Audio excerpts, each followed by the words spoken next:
Boa noite. Está no ar o programa Horizonte Debate. Não basta ouvir, é preciso escutar, reconhecer o outro. O diálogo encurta a distância entre as pessoas e é fundamental para abrir as portas à conciliação. No programa de hoje, vamos conversar sobre a conciliação judicial. Será que ela é indicada em todos os casos? Qual que é a sua experiência? Não saia daí, nosso programa está só começando.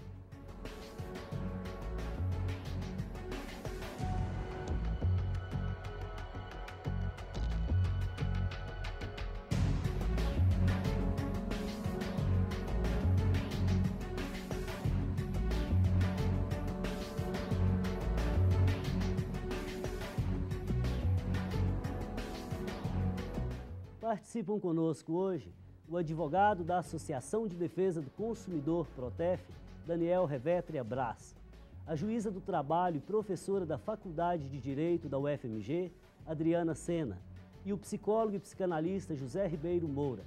E claro, você como sempre é nosso convidado, você nos ajuda a fazer o programa. Hoje estamos falando sobre conciliação. Mande um e-mail para a gente, horizontedebate@tvhorizonte.com.br. ou ligue para o telefone 3209-0115. Caros convidados, boa noite, sejam bem-vindos ao Horizonte Debate. E vamos conversar aqui hoje sobre conciliação judicial. Iniciando o programa, eu me lembro de um pensamento de Martin Luther King. Ele dizia assim: ou nós nos tornamos todos irmãos, aprendendo a nos perdoar, ou morreremos loucos. Doutora Adriana, qual que é o sentido cotidiano, antes de judicial, cotidiano, na vida humana, da conciliação, do relevar, do passar a régua? Qual que é o sentido disso? Bom, penso que, para além da questão mesmo judicial, eu acho que isso é uma mudança de cultura, é algo de uma prática social, de uma prática de vida que deve ser realmente incrementada pelas pessoas para que isso se torne um sentido de uma cultura voltada à paz. Eu acho que isso é muito mais que um direito humano de quinta geração, mas é também algo em que, na nossa prática diária, na nossa convivência, ele pode gerar, sim, bons frutos, uma convivência mais amena, mais amiga, com algo com sentido de fraternidade, solidariedade, cooperação, que eu acho que são palavras que compõem também a conciliação. Gostei muito do que a senhora falou. Primeiro, é uma questão cultural. Nós podemos fazer isso. Segundo, os frutos que advêm daí são maravilhosos. José Ribeiro, por favor, o senhor como psicólogo, como que vê a questão de uma pessoa se reconciliar com a outra, de mesmo até perdoar, sabe, de tentar lavar aquilo que, a ofensa que recebeu, por exemplo? Ela estaria fazendo o papel de boba? Me diga. Boa noite aos caros telespectadores. Primeiramente, é um prazer estar aqui participando deste debate, que eu creio que será de grande importância para todos nós aqui presentes e para todos aqueles que estiverem nos assistindo. Para mim, conciliar ultrapassa a questão do perdoar. Porque o perdoar, muitas vezes, é como se passasse a não existir uma pena, uma culpa.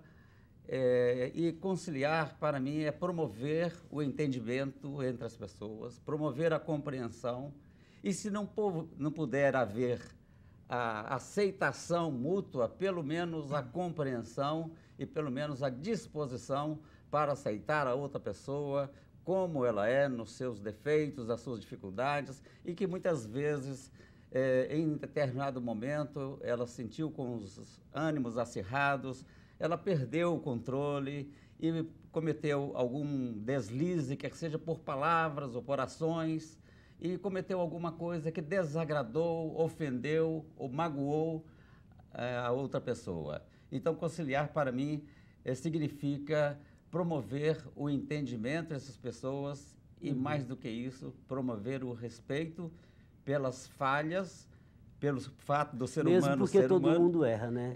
O fato de ser humano, de nós sermos humanos, pressupõe que nós não somos deuses, né? Portanto, nós somos falhos e, em determinados momentos, mesmo contra a nossa própria vontade, nós cometemos determinadas falhas e podemos até cometer agressões indevidas a outras pessoas. Ok, bacana. Agora, Daniel, na visão do advogado, claro, nós não temos direito de mudar a outra pessoa, né? Mas eu posso mudar, por exemplo, a relação que eu tenho com o outro. Eu posso ter uma relação saudável, objetiva, necessária. Como que o advogado vê a questão da conciliação no cotidiano, por enquanto? Eu vejo, boa noite primeiramente, eu vejo que a conciliação, ela tem que ser incentivada. Então, é meramente um diálogo. Normalmente, você precisa, às vezes, de um interventor, um terceiro, para poder fazer com que as duas partes que já têm um conflito possam conversar. Então, na figura do direito, esse terceiro, ele é fundamental, porque você consegue controlar os ânimos das partes. Agora, a conciliação ela tem que ser uma coisa mais incentivada. Esse incentivado, eu poderia chamar isso de um processo pedagógico, um cultivo de boas maneiras, do diálogo, por exemplo, em família, do diálogo em sala de aula, do diálogo na sociedade. Isso seria um processo educacional? Incentivar seria uma vivência cotidiana, por exemplo? Ah, sem dúvida. Começa já da própria família, né? Acho que a própria família, os pais, devem ensinar os filhos até a conversar mais, né? Em questão de atritos e tudo. Práticas não violentas, eu acho que práticas dialógicas. Então, conversar.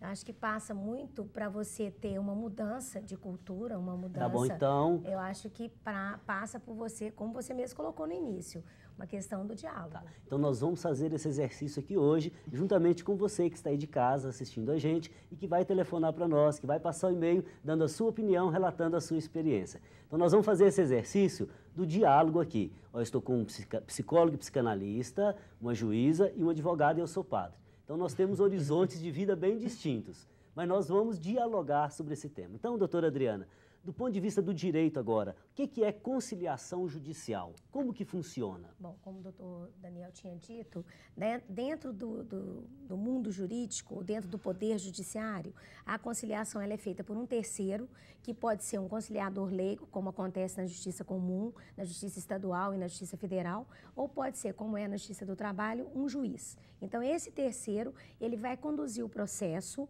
de conciliação no sentido de envidar esforços e os bons ofícios de persuasão, diz a lei, no sentido de que as partes cheguem a uma solução que seja adequada e que seja boa para as duas. Então, eu acho que desse conceito, a gente já tira o seguinte, que tem um terceiro, alguém que vai fazer esse processo, tá?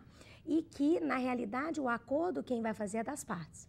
Então, esse terceiro, para uma verdadeira conciliação, ele não pode impor o acordo. O acordo é das partes. Agora, por que no direito do trabalho é um juiz e em outras áreas, às vezes, é um leigo, como a senhora disse? Bom, na Justiça do Trabalho, a CLT prevê a figura do juiz, porque o nosso conflito, o conflito que é lidado todos os dias pelo juiz do trabalho, é um conflito que é a base da sociedade capitalista desde sempre, ou seja, capital versus trabalho. Então, é alguém que detém os meios de produção, sem querer ir muito longe, sem querer fazer qualquer questão de política ou qualquer coisa similar, mas no sentido de um reconhecimento que a base do conflito trabalhista é um conflito que se estabelece dentro de uma sociedade capitalista, capital versus trabalho. Então, a pessoa que coloca a força de trabalho à disposição de outrem, ela é, de uma certa forma, ela é menor no sentido da possibilidade de colocação. Ela não é uma pessoa que é igual. Está no mesmo patamar. Não, ela não é, Daí ela não tem uma igualdade. Do juiz com toda a isonomia. Isso.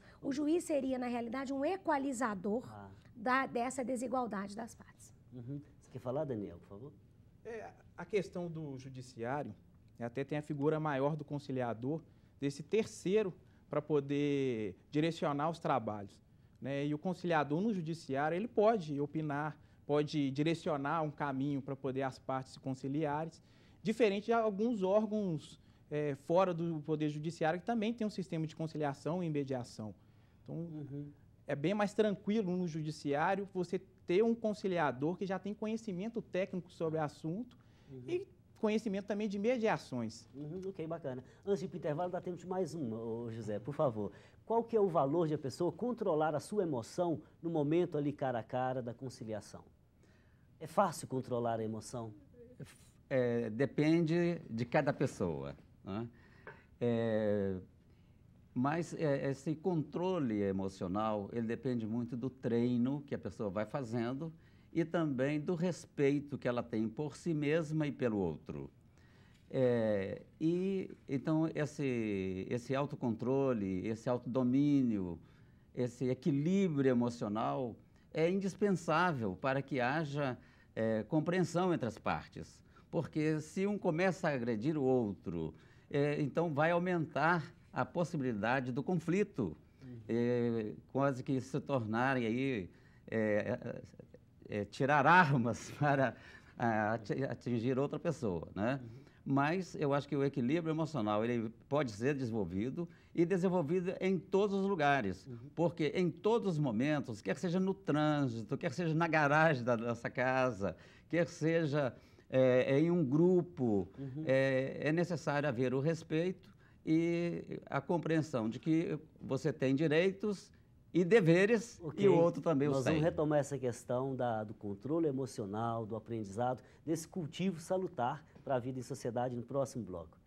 Antes de ir para o intervalo, eu queria lembrar a campanha Faço Parte, cujo objetivo maior é a revitalização do Santuário Nossa Senhora da Piedade e a construção da Catedral Cristo Rei.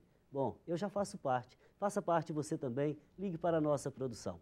Nós vamos para um rápido intervalo e voltamos já já. Enquanto isso, aproveite para participar conosco pelo telefone 3209-0115 e pelas redes sociais. Até daqui a pouco.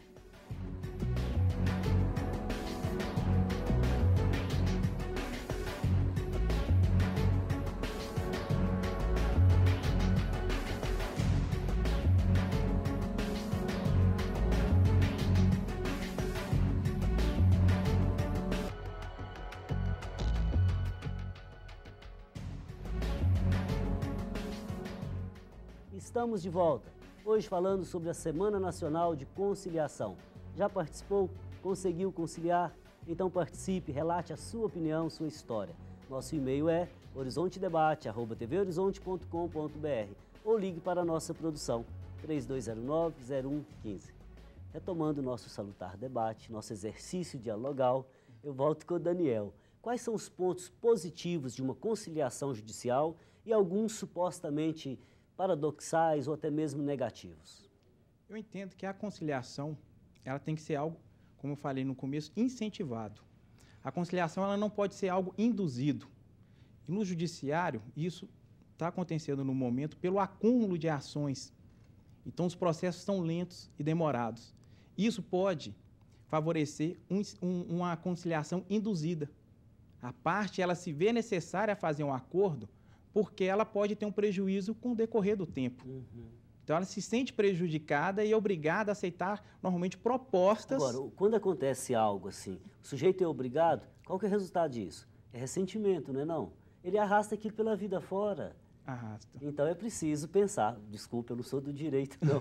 Eu sou apenas um pensadorzinho, alguém que gosta de estudar filosofia. Às vezes, um mau acordo, né, pode trazer um ressentimento depois muito maior do que a demora do processo. Então, às vezes, é melhor você esperar o processo terminar do que um mau acordo você ficar arrependido porque naquela ocasião ali você foi levado a fazer esse acordo. Agora, a gente também não pode esquecer do lado positivo, que a presença de um terceiro, a presença do Poder Judiciário, facilita o diálogo entre as partes que poderia ou estava quebrado. Então, a conciliação ela é favorável nessa possibilidade de uma conversa mais produtiva. Agora, quais as vantagens da conciliação para o Poder Judiciário? Primeiro, é a questão de você desafogar o judiciário. Segundo, também tem a desafogar porque há muitos processos que são de menor porte, de só menos importância, ou faltam operadores do direito, como que é isso? A maioria dos processos hoje, eu acho que são até casos repetitivos. São processos que poderiam ser resolvidos até fora do judiciário. Então, isso atrapalha. Você vê muito em questões de prestação de serviço no âmbito geral. Eu vou retomar duas questões que vocês falaram aqui hoje e vou passar a palavra ao José. Primeiro a sua, tem que ser incentivado. É uma questão educacional, é um projeto pedagógico. E o que a doutora Adriana falou é uma questão cultural. Nós podemos fazer diferente. Ou seja, certamente deve haver muitas questões entre as pessoas que vão parar no judiciário, que exigem do poder público algo que você poderia fazer, algo que eu poderia fazer numa instância aqui pessoal, de dialogar, de tentar entender a razão do outro, né? Então, nesse sentido, José Ribeiro, por favor, quais são as contribuições que a psicologia pode dar, em linhas gerais, para a conciliação? Primeiramente, eu posso dizer que são papéis similares do mediador e do psicanalista, principalmente como eu, psicanalista de casal, de família e de grupos. Porque em determinados momentos você precisa, como psicanalista e também como mediador, estabelecer regras, estabelecer condições para que haja o respeito mútuo e para que possa haver o ouvir a outra pessoa. E ouvir não simplesmente o que ela está falando, mas ouvir também os seus sentimentos, ouvir a expressão facial, ouvir a expressão corporal, porque tudo isso fala, o corpo fala. Muitas vezes, um ressentimento, um ódio, uma raiva, isso não fica só no interior da pessoa, vem também para a sua expressão facial. Agora, pode acontecer que uma pessoa demonstre mais pela expressão aquilo que passa no seu interior do que outra pessoa. Sem dúvida. Mas, e muitas vezes isso não aparece imediatamente na mediação, né?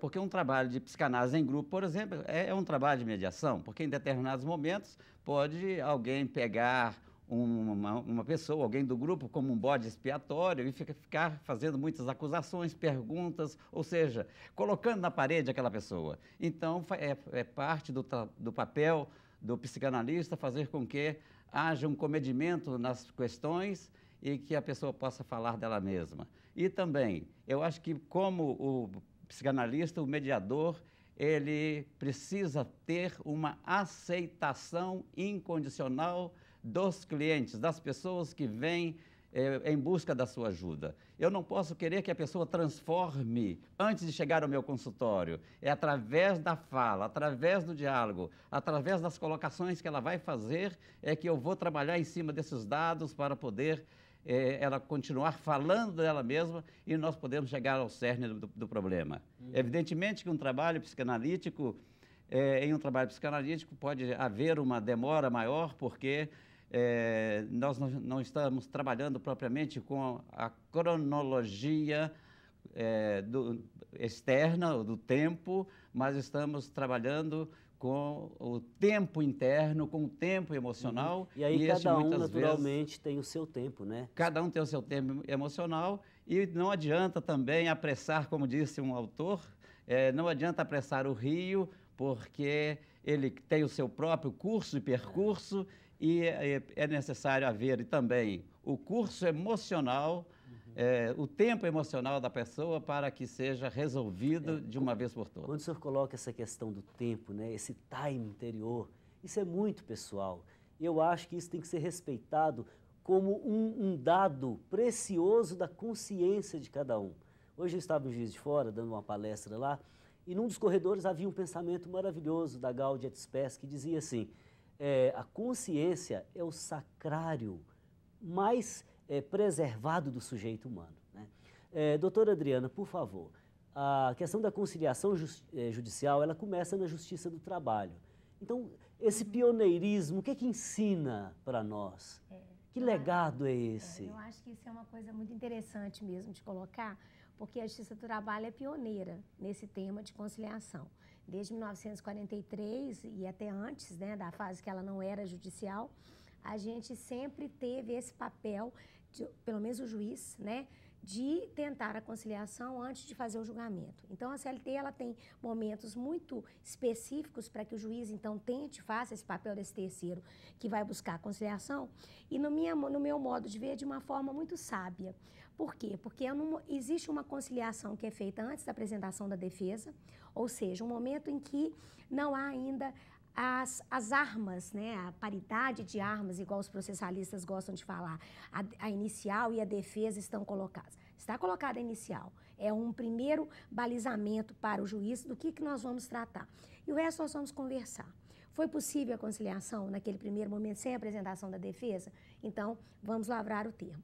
Não foi possível, nós corremos com o processo até o momento da renovação da proposta de conciliação, que é, na minha maneira de ver, interessantíssima. Depois que as provas foram produzidas, depois que as partes já estabilizaram, a demanda já foi estabilizada, provei ou não provei, o que eu disse que eu conseguiria provar aconteceu ou não. Então, é um momento também muito fecundo, na minha maneira de ver, de se colocar. E aí, especialmente, a posição do advogado de trabalhar com o seu cliente. Às vezes até eu convido que cada um converse externamente para que, olha, provou, não provou, etc. Porque aí nós podemos fazer uma segunda tentativa de conciliação. Agora, em se tratando de direito do trabalho, como se mexe no bolso das pessoas, isso não é meio traumático, não? Em que sentido, padre? No sentido de que, para conciliar, alguém vai ter que ceder, um vai ter que perder, o outro vai ter que ganhar. Sim.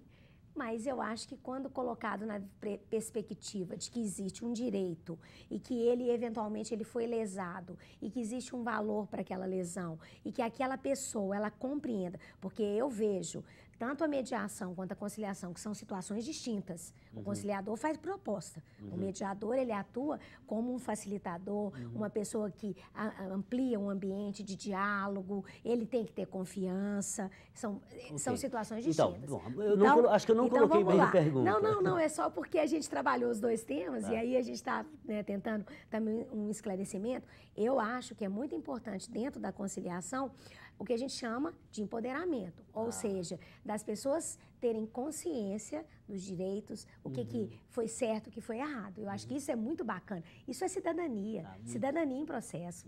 Eu gosto demais desse tema. Sim, José, por favor. Eu creio que na conciliação, independentemente do dinheiro, porque em todas as relações humanas, a gente pode pensar que... Se perde, se ganha. Perde, se ganha. Mas numa conciliação, eu entendo que o trabalho é feito para que ambas as partes ganhem. Saem satisfeitas E que elas cada parte cumpra o seu dever, cumpra o seu papel. E o mediador, como um verdadeiro artista das relações humanas, ele possa promover, como um psicanalista também, a compreensão entre as partes.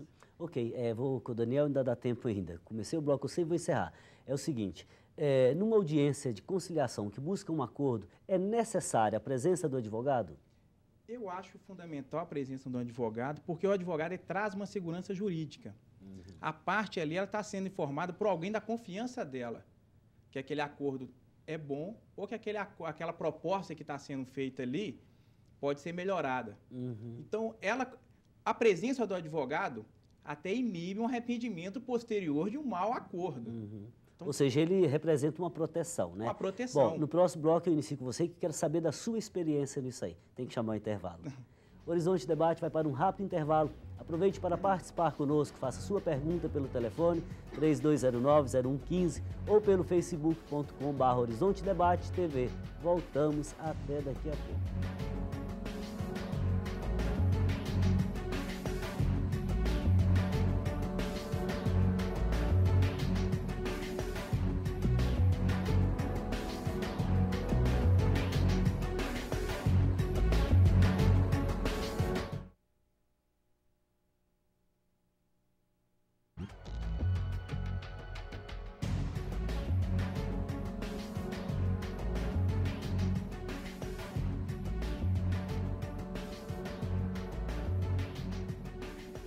Conciliação judicial. Este é o tema do Horizonte Debate de hoje. Participe conosco, ligue para nós, 3209-0115, ou pelo e-mail ou pelas redes sociais também. Para você que está chegando agora, participam conosco hoje o advogado da Associação de Defesa do Consumidor, Protef, Daniel Revetria Braz, a juíza do Tribunal e professora da Faculdade de Direito da UFMG, Adriana Sena, e o psicólogo e psicanalista José Ribeiro Moura. Retomando o nosso debate, eu disse que eu voltaria com o Daniel, Daniel Revetria. Tá bom. Então, Daniel, veja bem, nós tínhamos falado, terminando o segundo bloco, com uma pergunta sobre a presença do advogado ali no momento da conciliação. Como tem sido a sua experiência? Aquilo ali que você conseguiu fazer, que de fato as pessoas se conciliaram e o processo foi rápido, terminou ali, todos saíram satisfeitos? Ou não conseguiu isso? Ou na maioria das vezes consegue?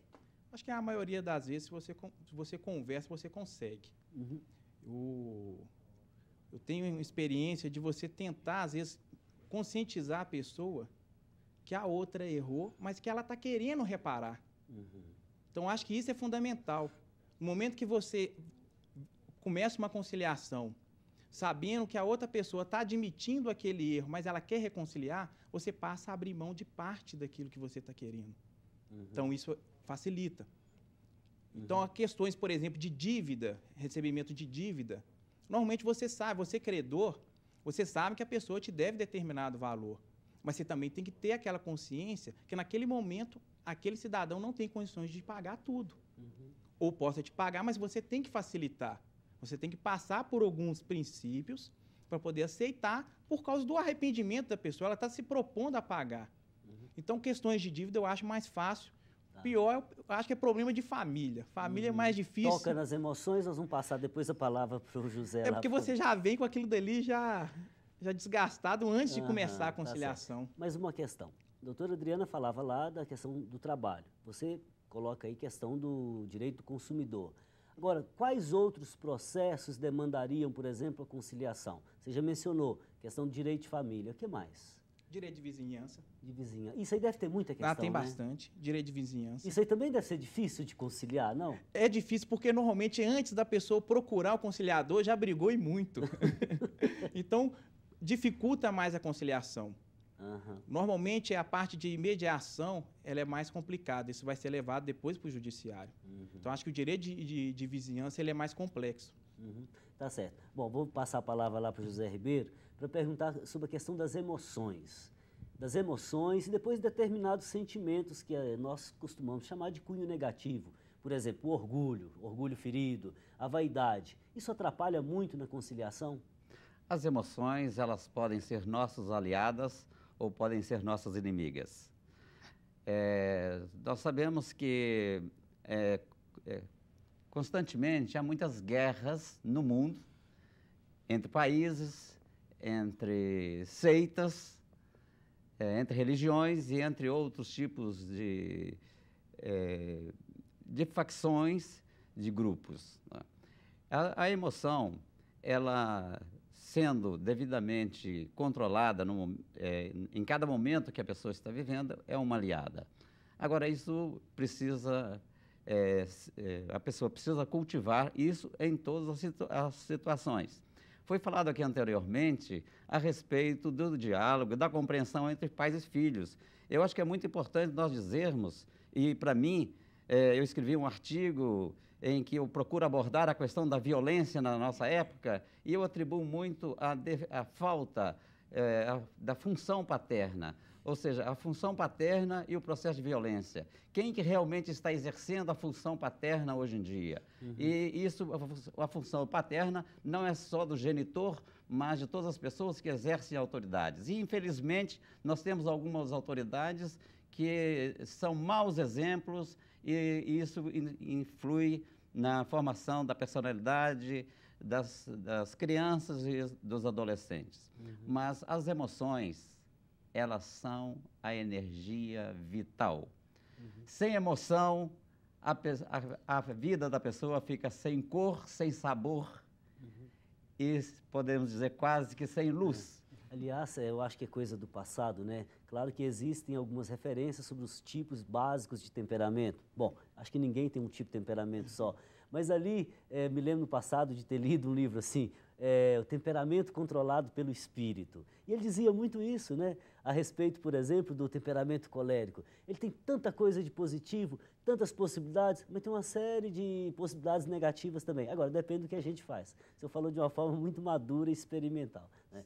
Doutora Adriana, qual que é a diferença, por exemplo, na ação de conciliação, entre o setor de conciliação e, por exemplo, o magistrado?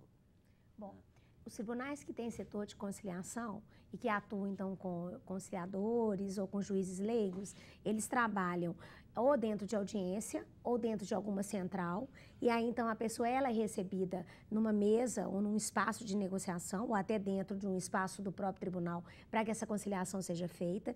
Então, ela vai tentar a conciliação com uma pessoa que pode ter uma expertise no tema, ou ele pode ser um voluntário, ou ele pode ser um estagiário num curso de direito no início do curso, claro que passa por uma capacitação, mas então você tem variadas formas de se fazer esse serviço de conciliação, tá?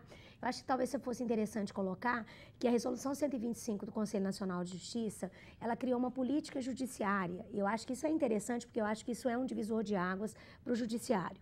Ela diz o seguinte, que cria-se a política pública de tratamento adequado dos conflitos de interesse. Então, ela coloca para o judiciário que não é mais apenas a solução adjudicada. O judiciário hoje tem que oferecer também serviços de conciliação e serviços de mediação, ou seja, formas dialógicas de composição de conflito. Então, a figura do juiz, enquanto aquele que julga e que produz a solução adjudicada, ela fica preservada, porque, é claro, o direito é um lugar do interdito. Ele compõe, ele limita a barbárie, então o direito existe e o juiz também, na sua fala, de interdição de algo que seja completamente irregular.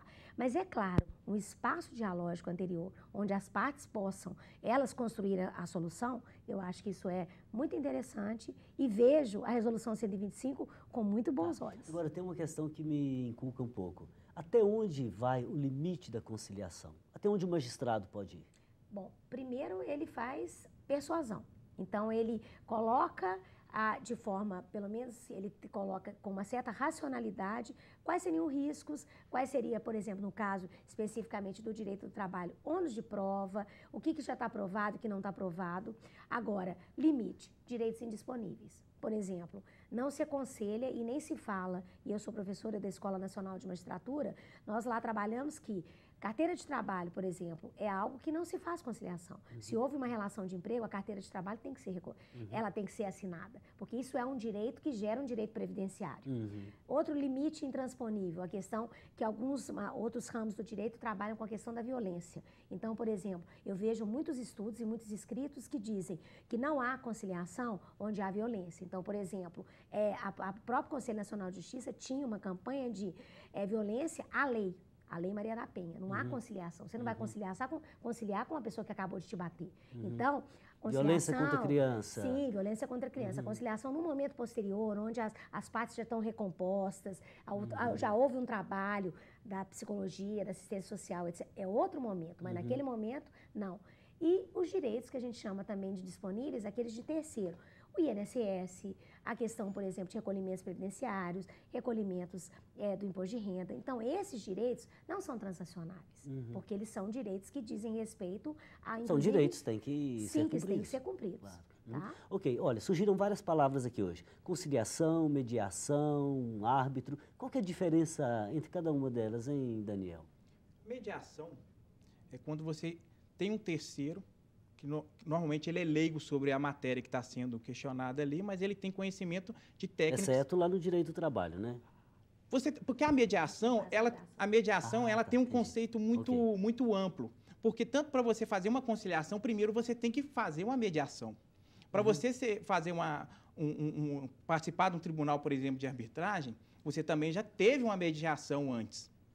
A mediação, as partes procuram um terceiro só para poder coordenar os trabalhos. Ele não vai interferir naquele acordo, ele não vai dar opinião. Ele só está ali para poder, como se diz, apaziguar as partes. A conciliação não. Você consegue trabalhar com as partes envolvidas. O conciliador, ele pode sugerir uma forma de conciliar, ele pode opinar. A arbitragem já é diferente.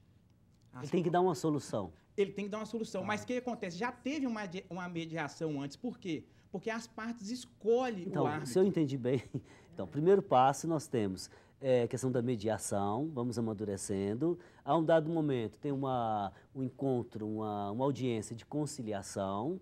tá certo? Pode ter um magistrado, o juiz, ou um não, e conciliador. quando há o magistrado, ele está presente, ele, vamos dizer assim, funciona como árbitro.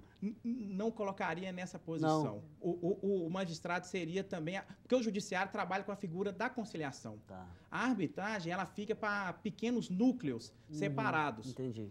Normalmente acontece quando as partes escolhem um terceiro que tem conhecimento técnico sobre o assunto para poder dar um parecer. Então, sofreu um conflito, eu vou naquele terceiro. Olha, aconteceu isso e isso.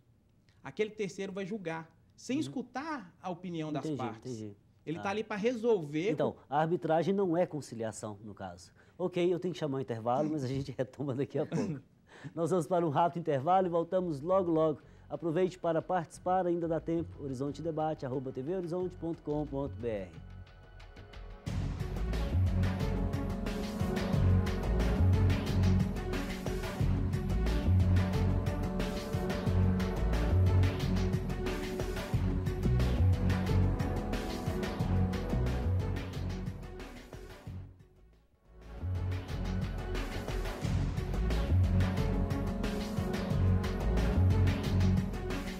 Voltamos com o Horizonte Debate, hoje conversando sobre a conciliação. Querendo me conciliar com vocês, com os convidados, que vocês se sintam bem e contribuam para a reflexão dos nossos telespectadores. Queria iniciar esse bloco falando do diálogo. Saiu aqui várias vezes. Doutora Adriana, o que é dialogar? É apenas falar, deixar o outro falar, ou é mais do que isso? Não, eu acho que é mais do que isso, porque pode ser um diálogo em que não há nenhum tipo de transformação ou crescimento. Eu acho que a proposta realmente de um desenvolvimento de uma cultura diferenciada, ela pressupõe um diálogo transformador. Algo em que, ao sair daqui, por exemplo, com o que nós escutamos aqui, o que nós aprendemos, a gente sai daqui transformado, sai daqui diferente. Então, eu acho que o diálogo mesmo que nós precisamos não é esse. Eu falo, ele fala e pronto. Ou seja, em outras palavras, dialogar significa desarmar-se, para entender as razões do outro, poderia dizer assim? Porque às vezes a pessoa vai para o diálogo, está armada, ela não vai entender o mundo do outro, as razões do outro. Sim, às vezes é compreender o que o outro sente também, né? Porque normalmente a gente compreende aquilo que a gente está sentindo, mas a gente não para refletir o que o outro está passando naquele momento. Então, esse dialogar também é você compreender que aquele outro também está com algum problema, ou aquele outro tem sentimentos iguais aos seus. Aliás, colocar-se no lugar do outro é importante, É importante. Não é, José? É possível a gente imaginar e até se colocar no lugar do outro, ou é uma utopia isso? Não, eu acho que é um exercício que todo mediador precisa fazer, que é desenvolver esse papel de se colocar no lugar do outro para ver o mundo com seus olhos, sentir o mundo com seus sentimentos e pensá-lo com seus pensamentos. Então, isso é indispensável para que haja uma ajuda para a compreensão entre as partes e considero que até é indispensável que cada um se coloque no lugar do outro para ver como é que o outro, vamos dizer, no caso de um agressor por palavras ou não, para que o agredido se coloque no lugar do agressor, inclusive em termos de sentimentos, o que a pessoa, o que o ofensor, né? O que o ofensor estava sentindo naquele momento que praticou a ofensa. E o que a pessoa ofendida sentiu também naquele momento. E depois atualizar esses sentimentos para que no momento da conciliação ou da tentativa de conciliação, né, porque muitas vezes em uma só sessão, em uma só audiência não se consegue, né, mas que isso possa abrir caminho e a pessoa estar aberta ao diálogo, estar aberta para ouvir o outro na sua inteireza, na sua integridade. Aquilo que a doutora Adriana falou, né? Eu tenho que sair, tenho que estar disposto a me transformar, a crescer naquele encontro, né? O desenvolvimento da empatia, né? Que é esse fenômeno, né? Essa arte de se colocar no lugar do outro, ela deve ser desenvolvida por toda pessoa. É uma conquista também, né? É uma conquista, é um exercício. Agora, na cultura narcisista, individualista do mundo atual, como vencer isso? Complicado. Educação, incentivar, é a cultura, ok, nós podemos fazer diferente. Bom, a Sônia do Cachoeirinha, ela ligou para a gente e diz assim: estou em um processo judiciário. Se decidir que quero conciliar, o que devo fazer, Daniel? O primeiro, se ela está já com um processo, ela tem que procurar o advogado dela. Porque o advogado, ele pode entrar em contato com a outra parte através do outro advogado, e você pode fazer até um acordo extrajudicial, e esse acordo ser homologado naquele processo através de uma sentença. Agora, se for necessário também uma audiência, aí o advogado dela vai ter que requerer nos autos uma designação de audiência para as partes conversarem. Normalmente fica mais fácil o advogado conversar com o advogado, porque já sabe o problema que está ali no processo, o que pode abrir mão, o que não pode, o que a parte pode fazer. Fica bem mais fácil quando é advogado com advogado, porque as duas partes já tinham um atrito antes, advogado com advogado resolve melhor. Ok, Sônia, obrigado pela participação e desejamos-lhe boa sorte para resolver isso aí. Bom, tem a participação aqui do Marco Antônio da Saudade. Ele diz, se a conciliação não der certo, por exemplo, uma das partes não aceitar, o que acontece depois, doutora Adriana? Conciliação não der certo, o que a outra parte deve fazer? Se ele tiver tentado essa conciliação extrajudicialmente, numa negociação, seja com a presença do advogado, ou seja, com a própria parte, numa tentativa de negociação, ele pode buscar o judiciário, ajuizando uma ação, para então ele ter a recomposição do seu direito através, eventualmente, de uma sentença. Se ele já estiver dentro de um processo e aí a conciliação for proposta pelo juiz ou pelo leigo, pelo conciliador, o que vai acontecer se ele não aceitar? Vai haver o julgamento pelo juiz. Então, existem dois momentos, pode ser extra ou pode ser judicialmente. No caso do judicial, se a conciliação não for aceita dentro do processo, o que vai fazer é o juiz julgar, que é a função dele. Né? Ok, Marco Antônio, fraterno abraço. José Ribeiro, por favor, o ambiente, por exemplo, ali no momento da conciliação, pode ajudar ou pode causar constrangimento? Como que o senhor vê isso? Sim, primeiramente deve ser um ambiente neutro, em que não seja o ambiente do infrator e nem da pessoa que se sentiu ofendida, né? E também, de preferência, que seja um lugar em que possa ouvir as partes com clareza e que esse ambiente não tenha interferência de terceiros, porque aquele momento é do mediador e das pessoas que estão em desacordo. Ou seja, as pessoas expõem ali uma interioridade vivida com dificuldade, né? Eu creio que, inclusive, uma das condições para que as pessoas participem e estejam ali presentes é a confidencialidade, né? Porque como num consultório, eu não vou ficar falando para os outros o que aconteceu com um cliente meu no consultório. Também numa sessão, numa audiência, então as pessoas, eu creio que se comprometem a também não ficar falando para os outros aquilo que se passou entre as partes. Ninguém tem o direito de ouvir a não ser através das próprias partes. Agora, uma outra questão para o senhor ainda. Aquele que faz a mediação, é possível manter a neutralidade? Ele deve se estar preparado para isso, porque a tendenciosidade, a imparcialidade, a parcialidade, né, pode prejudicar o exercício da mediação.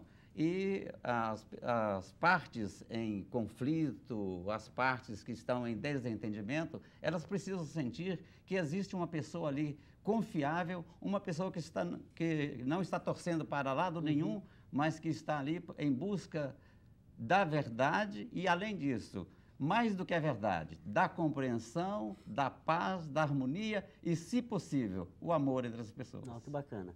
Doutora Adriana, com relação à Semana da Conciliação do ano passado e a desse ano, de 7 a 14 de novembro, o que mudou? Quais os ganhos? Como que a senhora faz esse balanço aí? Bom, o que eu vejo das semanas que nós temos, né, feito dentro do Poder Judiciário, eu acho que há um crescendo.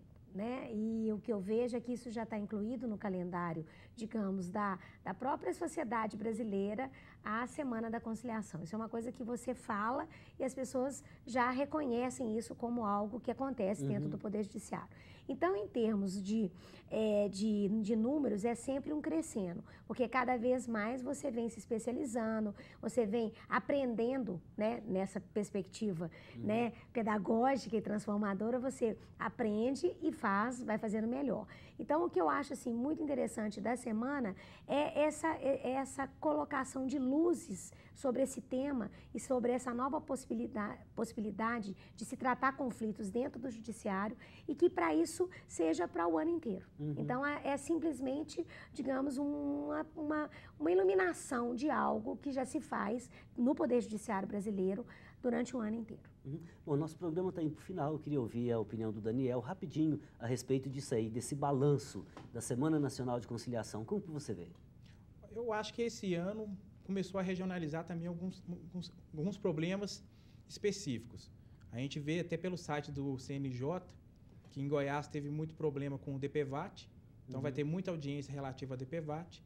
Você tem um TRT da primeira região, que a maioria das audiências ou tem a União ou a Caixa Econômica Federal como parte. Você vê problemas recentemente com telecomunicações. Então, esse ano parece que você pegou por assuntos e regiões, porque está um número excessivo. Agora, o país tem controle sobre isso? Fiscalização? Não tem? Não, ainda é muito precário. É o que acontece porque esse problema depois vai parar no judiciário. Você tem um poder de fiscalização hoje muito precário. A gente diz assim, o Brasil cresceu, mas não estava preparado. Ficou rico, isso mas não sabe o que fazer com a riqueza. Isso é verdade. Meu Deus, que tristeza. Bom, eu queria agora, no final, ouvir uma mensagem do José Ribeiro, psicólogo, psicanalista. Assim, em um minuto, deixa uma mensagem para a gente. Como que o senhor vê a questão da conciliação entre os seres humanos? É fundamental em qualquer situação. E todos nós devemos ser praticantes da mediação. E eu quero aproveitar também esse momento para dizer que guardar ódio, mágoa e rancor não vale a pena. Rancor, mágoa e ódio guardar isso seria como guardar uma lata de lixo em que pode haver bichos e que vão corroendo e vêm do interior e pode destruir o próprio corpo, a própria lata de lixo e o rancor destruir o corpo humano. E eu quero também, nesse momento, prestar duas homenagens. Uma, a minha ex-colega de Tribunal de Justiça, psicóloga Isis, que já foi para os Páramos Etéreos, e ela e eu, fomos ao desembargador José Fernandes, que na época era o presidente do tribunal, e nós sugerimos a ele termos psicólogos e assistentes sociais na justiça da primeira instância. Ele acatou imediatamente, como é característica dele, e no primeiro concurso imediatamente já saiu esse concurso para quase mais de 200 profissionais. Desculpe interromper, nosso horário terminou. Então eu queria agradecer do fundo do coração a participação de vocês, a presença feminina da doutora Adriana, sua alegria, o fato de acreditar. A senhora é muito otimista, né? A experiência do Daniel e essa grandeza do senhor. Muitíssimo obrigado. O Horizonte Debate de hoje chegou ao fim, mas queria lembrar ainda a campanha Faço Parte. Fazer parte é expressão da nossa fé. Ser igreja é ser comunhão. Participe você também. O Horizonte Debate de hoje chegou ao fim, mas você pode continuar conosco no site da TV Horizonte, pelas redes sociais. Obrigado pela sua companhia e na próxima semana eu te espero aqui em mais um Horizonte Debate. Na TV Horizonte, uma emissora da Catedral. Conto com você. Fraterno abraço.